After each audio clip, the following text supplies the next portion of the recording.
World Environmental Day, entire Boro Coastal Welfare Autonomous Council is going to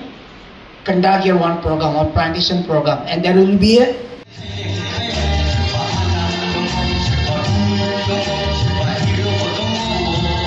so I appeal all the students.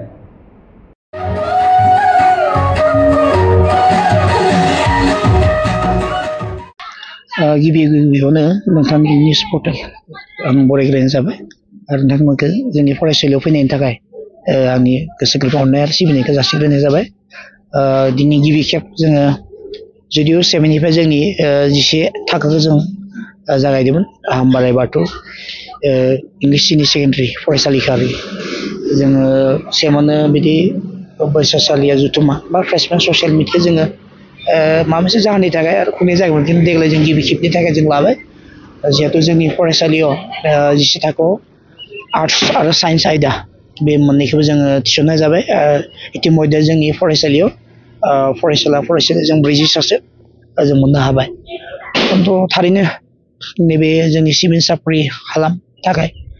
मोनसे मोजां सोलोंथाइनि परिबेसखौ लाबोनो थाखाय नाजादों आरो जों नाजाबाय थागोन। थारैनो जोंनि जे साइन्स स्ट्रिम बा आर्ट्स स्ट्रिम जोंनाव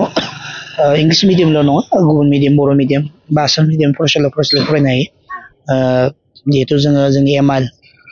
नैबे साइन्स आयदायाव फिजिक्स केमिस्ट्रि बाय'लजि मेथामेटिक्स एन्थ्रपलजि जोंहा एमआइएलआव बड' एमआइएलबो थाबाय थिग बेदिनो एसामिस एमआइएल थाबाय बा अल्टिबो लानो हायो। खिन्थु बिसेसै जोंनि जिहेतु आथिखालाव जोंनि बिमानि रावाबो जिहेतु गोनांथि जाना फैदों बबेबा माने एन्ट्रेन्सआव सिभिल सार्भिसआनो जा बा बबे मास्टारनि आनजादफोरावबो नैबे बिमानि राव मोनसे एमआइएल साबजेक्टखौ माने बेयाव बाध्यता कम्पालसरि जायो। बेनिखायनो जों एमआइएलखौ जोङो एसामिस ओमफ्राय बर' स्टुडेन्टआ बर' एमआइएल बेनिफ्राय थिग बिदिनो खायफा जुदि जायफोरा माने अल्टारनेटिभ लानो हायो बिदि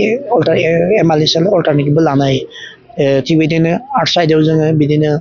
इंलिसआथ' थाखाबाय एमआइएल बड'आव थाबाय ओमफ्राय एडभान्स बड'आव थाबाय बिदिनो लजिक एन्ड फिल'सफि इडुकेसन बेफोरबायदि अन्यान्य साबजेक्ट जों होदों आरोखि। थ' गतिके जोङो आसा फारियो जों नैबे जोंनि फरायसालियाव जिहेतु जोंनि फरायसालिफोरा जायफोरा फरायबाय थादों मोजाङैनो जोंनि फोरोंगिरिफोरा फोरोंगासिनो दङ आरो मोजाङैनो जों फेकाल्टि मेम्बारफ्रा जिहेतु अभिगता गोनां बयबो जोंनि post graduate teachers separate teacher जों सेपारेट साबजेक्टनि थाखाय गावबा गाव आयदानि थाखाय जों गावबा गाव जों फोरोंगिरि जों लाबोदों आरो गिबि खेबनि थाखाय आंबो गावनो जिहेतु आङो इंलिसाव अनार्स हिसाबै आङो इंलिस फोरोङो दा फार्स्ट इयार सेकेन्ड इयार आं इंलिस फोरोंगासिनो दं आरोखि जोबोद मोजां मोनदों फरायसालिनि जिथुनाखि बाहागो लानायखौ आरो दिनैनि नैबे फ्रेशमेन ससियेल मिडिया जिथु फरायसालिनि जिथु बडि लेंगुवेज बेसोर माने जायफोरा माने फ्रेशमेन ससियेल मिडियाखौ खुंदों बिसोरो जिबायदिहाय माने सोंलु सोंनाय बेयाव बे गोदान फरायसालि जिथु फिननाय होनाय बेखौ जोबोद माने मोगा मोगि जानायखौ नुना आं मोजां मोनदों आरो मोजाङैनो बाहागो लादों। जिहेतु जोंनि फरायसालिया जुदियो हामबाराय बाथौ इंराजिजों मुंखौ होदों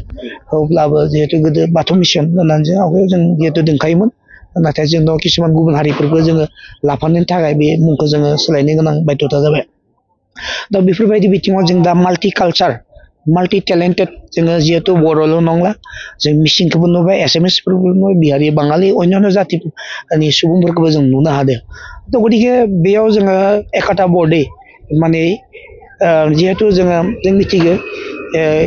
India is a land of unity and diversity थिग बिदिनो Assam is a land of unity and मिनि इउनिटि एन्ड डाइभारसिटि नैबे हामबाराय बाथौ इंलिस स्कुलखौबो जों मोनसे मिनि इउनिटि एन्ड डाइभारसिटि माने बेयाव जोङो गुबुन गुबुन हारि गुबुन गुबुन धोरोम गुबुन गुबुन राव खिन्थु जों थोंजोङै जितु इन्टारनेसनेल लेंगुवेज जायखौ इंलिसखौ इन्टारनेसनेल लेंगुवेज लिंगुआ फ्रांका बे लेंगुवेजनि गेजेरजों जिहेतु इन्टारनेसनेलावबो माखासे जोङो जोंनि माहारिखौ जौगासार होनायाव माने माखासे माबाखौ नांगौ बिथिङाव जोङो नोजोर बोनो गोनां जायो। थ' बेफोरबायदि बिथिङावबो जोङो जोंनि फरायसालि जाहाथे लांनो हायो बेखौ नाजादों आरो नाजाबाय थागोन। आरो लोगोसे जोङो नैबे जिहेतु साइन्स आयदाखौ लानायनि मेन गुबै जाहोनानो जाहैबाय जोंनि नैबे उथिफुनाय जायफोर लाइमोनफोर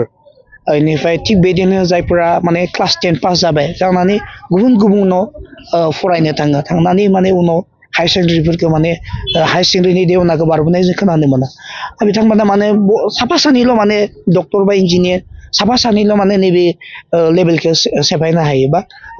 माने मा होनो फरायबोनो हायो बा उथ्रिसार जाबोनो हायो थ' गतिके मेक्सिमाम फरायसालिफोरा मा जादों माने ड्राग्स एडिक्टेड थिग बेदिनो माने गेजेरावनो गारनाय थिग बेदिनो माने गुबुन माबादो मा होनो माने डमिनेट खालामजानाय बेफोरबायदि जों नुदों बेखिनि जायगायावनो जिहेतु जों बुंबाय थादों आरो बुंबाय थागोन जे नों क्लास 12 सिम 12 थाखोसिम बिमा बिफानि नोजोरावनो फरायसालिया थानांगो आरो बे परिबेसखौ न'खरावनो बानायनांगो आरो जायगायावनो जों बानायनो फरायसालि हिसाबै जों सेस्था खालामदों थ' गतिके जोङो डक्टर जायो